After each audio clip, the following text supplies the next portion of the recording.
好，先把束环锁到 O 环处，置入管皮，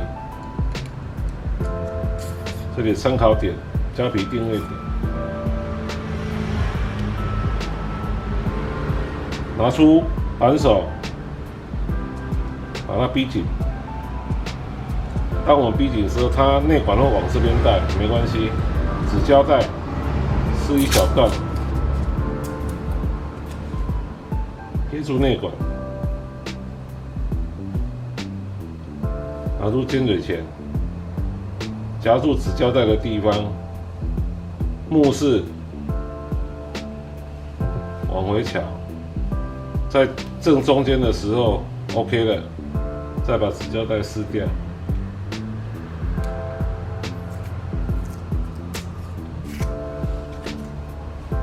不伤内管，而且又稳固牢靠。好了。